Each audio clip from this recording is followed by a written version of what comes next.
विषकन्या एक अनोखी प्रेम कहानी। किसी समय की बात है, एक समृद्ध और शक्तिशाली राज्य था जहां के राजा महाराज उद्यन अपने साम्राज्य में हर किसी को न्याय और सुख देने का वचन लिया था।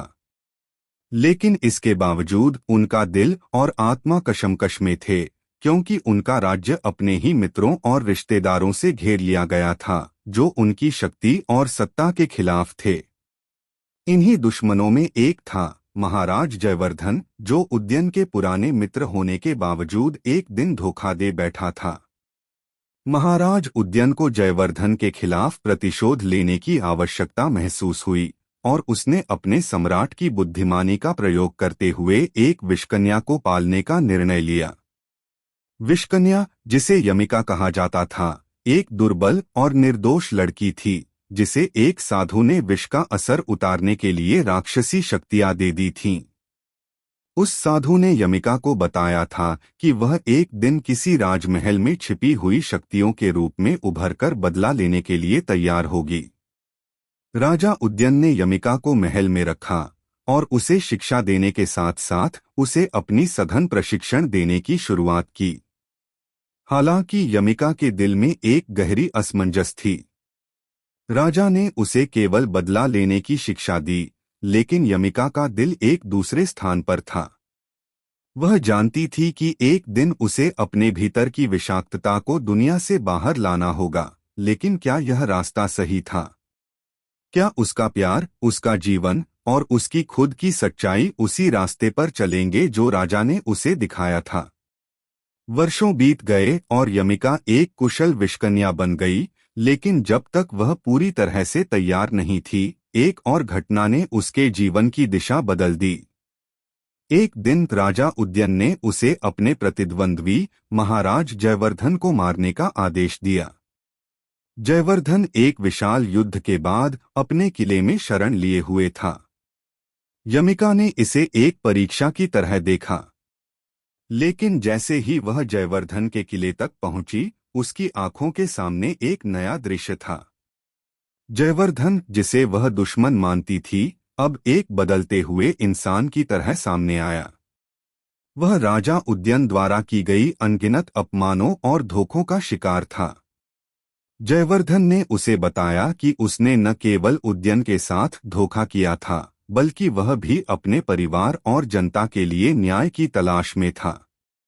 उसे एहसास हुआ कि सच्चे दुश्मन वे नहीं हैं जो एक दूसरे को लड़ते हैं, बल्कि वे हैं जो इस प्रकार की शक्ति संघर्षों को जन्म देते हैं।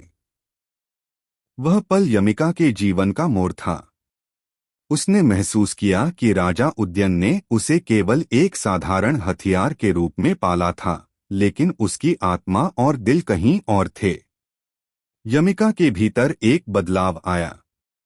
उसने सोचा, क्या उसे अपनी पूरी जिंदगी इस प्रतिशोध के लिए बर्बाद करनी चाहिए? क्या उसे अपने दिल की सुननी चाहिए? यमिका ने राजा उद्यन से मिलने का फैसला किया, लेकिन उसकी इच्छा केवल यह थी कि वह उसे समझाए और बताए कि बदला केवल तब ही सही है जब न्याय स्थापित हो। वह जानती थी कि उसका मार्ग कभी भी आसान नहीं होगा, लेकिन अब वह यह समझ चुकी थी कि विषकन्या बनकर किसी का जीवन नष्ट करना उसके अस्तित्व का उद्देश्य नहीं हो सकता। राजमहल में प्रवेश करते ही यमिका ने राजा से कहा, राजा उद्यन, मैं अब उस विषकन्या का रूप नहीं रखना चाहती जिसे आपने बनवाया था। अब मैं सिर्फ एक इंसान हूँ और मेरा दिल केवल उस इंसान के लिए धड़कता है जिसने मेरे आत्मा को समझा। राजा उद्यन चुपचाप यह सब सुनता रहा। वह जानता था कि यमिका ने जो मार्ग चुना वह सही था, लेकिन उसकी सत्ता और प्रतिशोध की चाहत उसे खत्म कर चुकी थी। उसने समझा कि किसी को भी बदला लेने की अनुमति नहीं दी जानी चाहिए, क्योंकि बदला लेने की प्रक्रिया कभी भी समाप्त नहीं होती। यमिका, राजा ने धीमे स्वर में कहा, तुमने मुझे वो दिखा दिया है जिसे मैं समझने की कोशिश कर रहा था। मैंने तुम्हें अपनी शक्ति का हथियार बनाया, लेकिन तुमने मुझे यह बता दिया कि सच्ची शक्ति केवल सच्चाई और प्रेम में है। इसके बाद यमिका और जयवर्धन ने मिलकर उद्यन को यह समझाया कि प्रतिशोध केवल विनाश का कारण बनता है, और दोनों ने मिलकर अपने साम्राज्य को एक नया दिशा दी। राज्य में शांति और समृद्धि की लहर आई, और यमिका ने एक नई पहचान बनाई, न केवल विषकन्या के रूप में बल्कि एक व्यक्ति के रूप में जो सच्चे प्रेम और विश्वास के लिए खड़ी थी। यमिका और जयवर्धन का प्यार एक अद्भुत रूप में विकसित हुआ।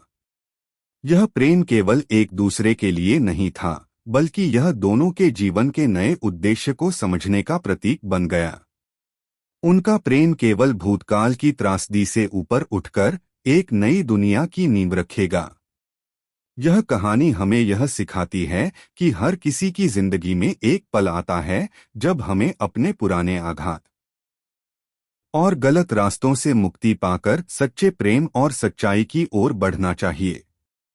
विषकन्या की भूमिका से एक नायक बनने की यात्रा एक अद्भुत प्रेम कहानी का हिस्सा बनती है।